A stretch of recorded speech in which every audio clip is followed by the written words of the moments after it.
this video, I'll be explaining the most common data types used in programming. We touched upon some of these data types in the first two videos. A data type is a classification that specifies which type of value a variable can hold, and lets the computer know what type of operations can be applied to it. There are various data types, and the terminology varies between programming languages, but I'll cover the most commonly used data types, which are string, integer, float, and Boolean types. One of the most common data types is a string. Think of a string as a piece of text or a sequence of characters. This is called a string literal. If you want to store your name in a variable, then you just need to enclose the text with single or double quotations, like this. The variable called name now references the string value of Chris. If you try and store your name without quotations, then you'll get an error such as Chris is not defined, as it will be looking for a variable named Chris, rather than storing a string literal. What if we were to store an empty string? Well, that works. We can store empty strings. The value is empty, but the data type is still a string. I think it would be useful to test this ourselves, and we can do this really easily without having to install anything, using our browser. JavaScript is a really popular programming language. If you see a website with some responsive, interactive elements on it, menus, animations, interactive maps, then it's likely written in JavaScript. So I'm using Chrome, but I know other browsers have similar tools. If you want to follow along exactly as I'm doing, then I'd recommend downloading Chrome if you don't have it. So if you open up Chrome and go to View, Developer, JavaScript Console, you should see a console open up. Another way to get to the JavaScript console is to simply right-click on the page, go to Inspect, then click on the Console tab.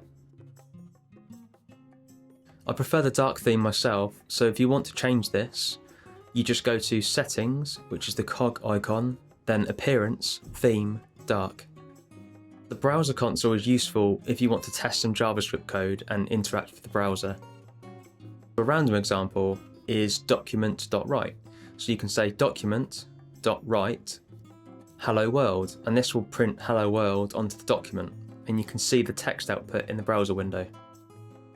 Let's clear the console to make it slightly more readable.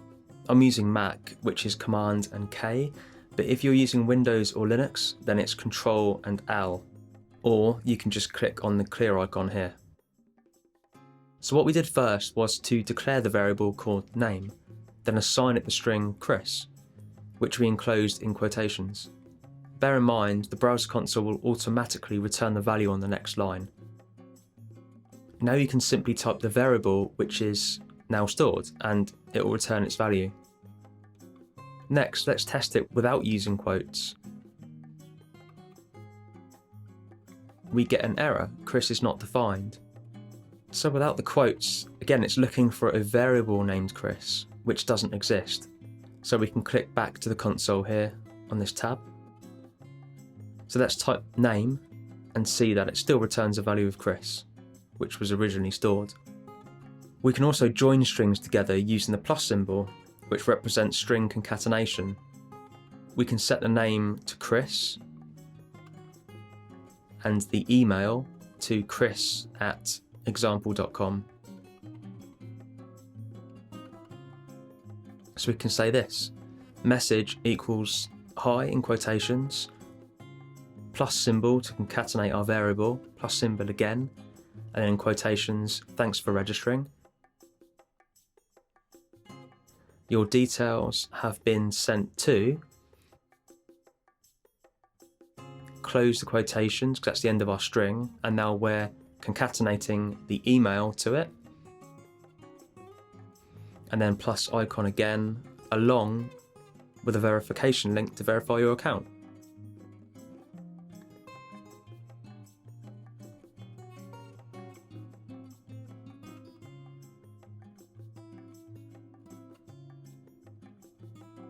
Typically, if you want a variable to represent a value that is undefined or unknown, then you'd set it to null. So it's like if you want to explicitly say that a variable contains nothing at all, then you can just use this special null value to do that. In order to perform mathematical operations using whole numbers, the data type stored needs to be an integer. What if we were to put quotes around this number? It's now a string.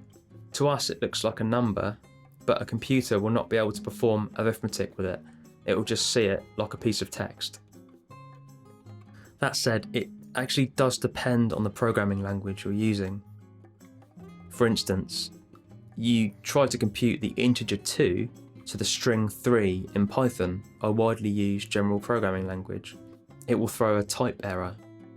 JavaScript, on the other hand, will not throw an error. It will actually join the two, outputting 23. So in JavaScript, if you use the addition operator and one of the operands is a string, it will convert the integer to a string and perform string concatenation. So why is this? In both of these languages, the plus symbol represents the addition operator, but it's also used as a way to concatenate strings or join strings together. So the output can vary depending on the data types you're using, the operator, as well as the language. The main reason for this difference in behaviour is because Python is what's known as a strongly typed language, which essentially means that its variables are bound to a data type. If you don't get the data types correct, it will throw an error. Another example of a widely used, strongly typed language is Java, not to be confused with JavaScript. They're not the same thing. JavaScript is an example of a weakly typed language. Its variables are not bound to a data type even though they do have a type, but the data type constraints are much lower. Another popular language that is considered weakly typed is PHP. Now we can test this, so x equals integer 2 plus string 3, we get a string of 23. It has converted our integer to a string and performed string concatenation. So in this case, string concatenation takes precedence.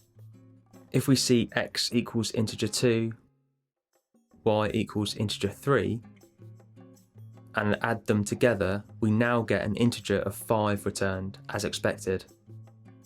What if we want to make a more precise calculation using decimals?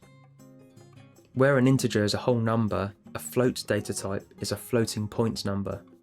Both integer and float are numerical data types, which means we can perform arithmetic operations using either. If we need to calculate 55.45 times 12.2, then both of these values need to be of a type float. Another data type we have already touched upon is Boolean. A Boolean data type is one that only has two possible values which are true or false, so it's probably the simplest one to grasp. In the first video, we used them to control statements to determine the flow of a program. So in our console, we can say x equals 2, y equals 3. Remember the equals comparison operator? We can use it here. So does x equal y? We get false. Is x greater than y? We get false again. Is x lesser than y? We get true.